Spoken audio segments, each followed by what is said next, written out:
Hey guys, welcome back to your channel journey to success. ESIC MTS mains के लिए हम important questions कर रहे हैं।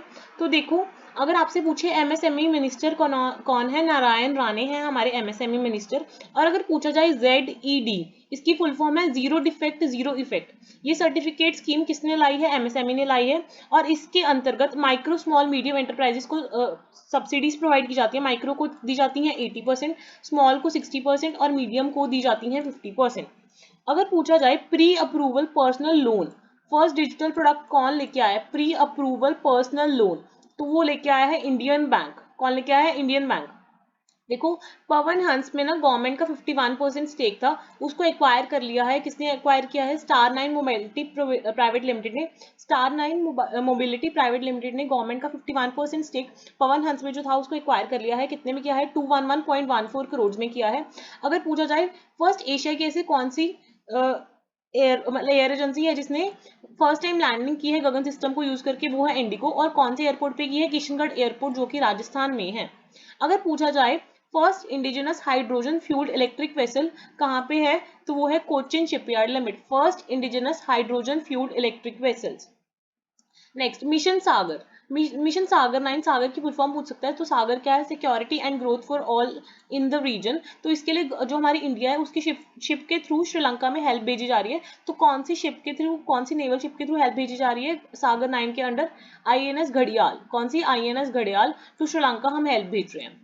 उसके बाद अगर पूछा जाए इंडिया का फर्स्ट इंडिजिनस एयरक्राफ्ट कैरियर किसने बनाया है? कोचिन शिपयार्ड लिमिटेड ने बनाया है इंडिजिनस एयरक्राफ्ट कैरियर। इंडिया का फर्स्ट इंडिजिनस एयरक्राफ्ट कैरियर किसने बनाया है? कोचिन शिपयार्ड लिमिटेड ने बनाया है।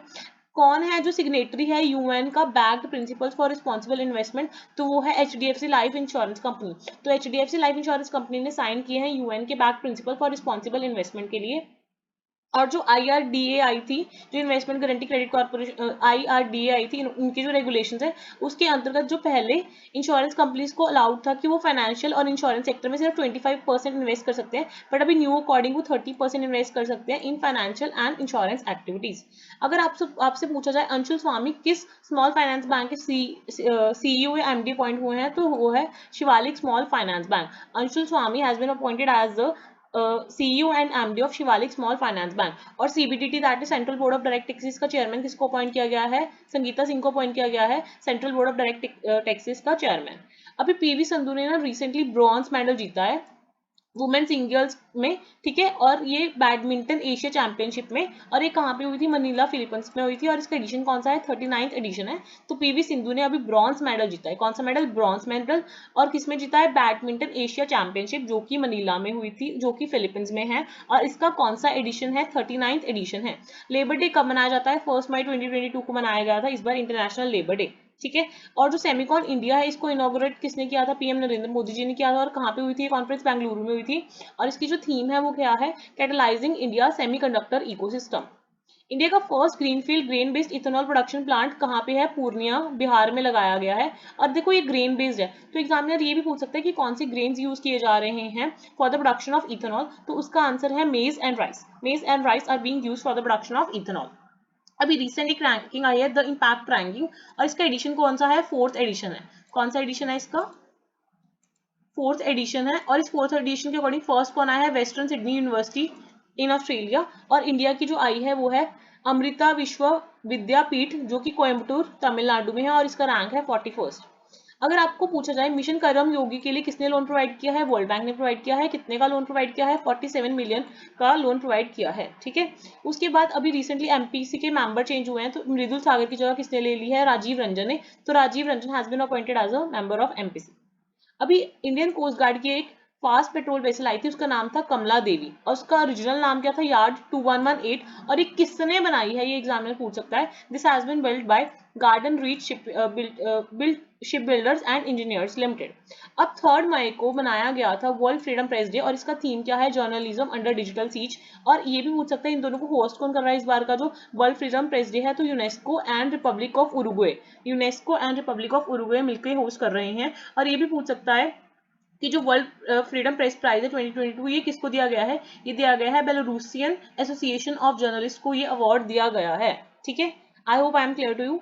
नेक्स्ट है 20th world press freedom index 2022, ठीक है, इसमें इंडिया की क्या रैंक है, देखो वर्ल्ड फ्रीडम प्रेस इंडेक्स पहले तो क्या कौन सा एडिशन है 20th, इसमें इंडिया की रैंक है 150, कौन सी रैंक है 150, और इसका स्कोर इंडिया का कितना है 41। ये सबसे इंपॉर्टेंट है, इसमें से पक्का क्वेश्चन आएगा कि वर्ल्ड प्रेस फ्रीडम इंडेक्स कौन सा एडिशन है 20th, इंडिया की रैंक कौन सी है, इंडिया की रैंक है 150, फॉल हो गई, पहले 142 थी 2021 में, अब 150 हो गई है, और इंडिया का जो स्कोर है वो 41 है। और अगर पूछे लास्ट पे कौन है 180th नंबर पे कौन है, नॉर्थ कोरिया, क्योंकि वहां पे कोई फ्रीडम है ही नहीं।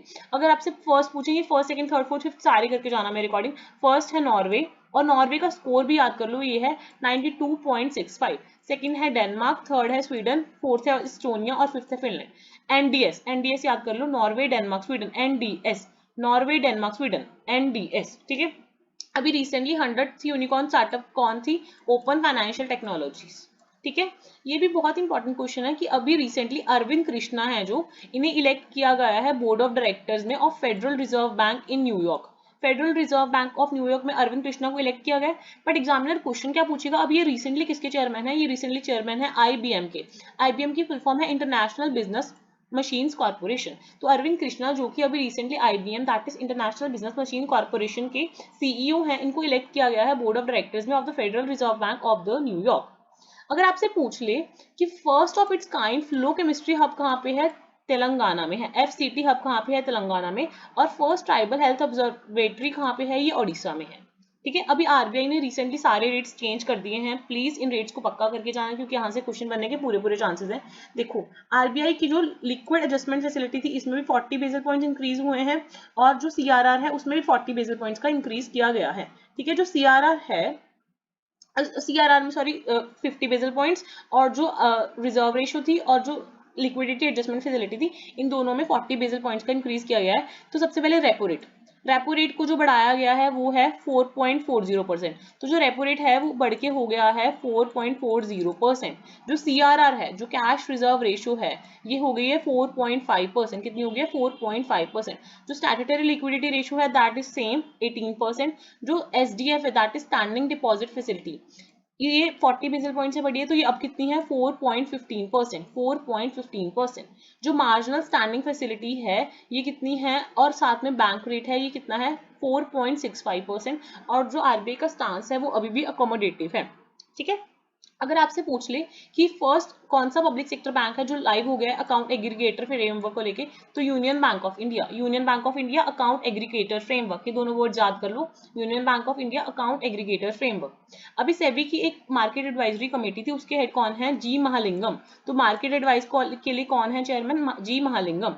अभी एक रिपोर्ट आई थी, उसके अंतर्गत जो टोटल फर्टिलिटी रेट है वो इंडिया में 2.0% है, कितना है 2.0%, और replacement level of fertility rate कितना होना चाहिए, वैसे 2.1% होना चाहिए, बट इंडिया का जो रिप्लेसमेंट लेवल है उससे कम ही है, 2.0% है। बट 5 स्टेट्स ऐसी हैं जिनका रिप्लेसमेंट लेवल से भी ज्यादा है, तो इन 5 स्टेट्स के बारे में हमको पता होना चाहिए कौन कौन सी हैं, बिहार, मेघालय, उत्तर प्रदेश, झारखंड, मणिपुर। इनके सीक्वेंस में नाम याद कर लेना, फिलिंग द ब्लैंक्स फॉर्म में आ जाता है। तो बिहार का एक बार हमें पता होना चाहिए कितना है 2.98%, मतलब 3% के करीब है बिहार का।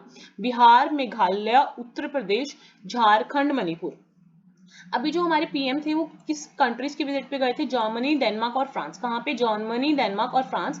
सेकंड नॉर्डिक समिट 2022 कहाँ पे हुआ था, कोपेनहेगन, जो कि डेनमार्क की कैपिटल है, ठीक है। अभी इंडिया किस कंट्री के साथ 75 years of diplomatic relation celebrate कर रहा है, तो 75 इयर्स अभी किसके साथ हो गए हैं, फ्रांस के साथ, ठीक है। This is the most important question. अभी जो 2 क्वेश्चन मैं बता रही हूँ, दिस इज लास्ट, कि जो largest fast moving consumer goods company है ये कौन सी बन गई है, अडानी विलमार लिमिटेड बन गई है, और इसने किसको बीट किया है, हिंदुस्तान लीवर लिमिटेड को बीट किया है। ये सभी को पता होगा, बट अमाउंट्स आपको याद करके जानी है। अमाउंट अडानी की अभी कितनी हो गई है 54214 करोड़, और हिंदुस्तान यूनिलीवर लिमिटेड की कितनी हो गई है 51468 करोड़। तो अडानी की 54214 करोड़ और हिंदुस्तान की 51468 करोड़। और अभी रिसेंटली वर्ल्ड फूड प्राइज दिया गया था 2022, किसको दिया गया है, ये दिया गया है सिंथिया रोजनविंग।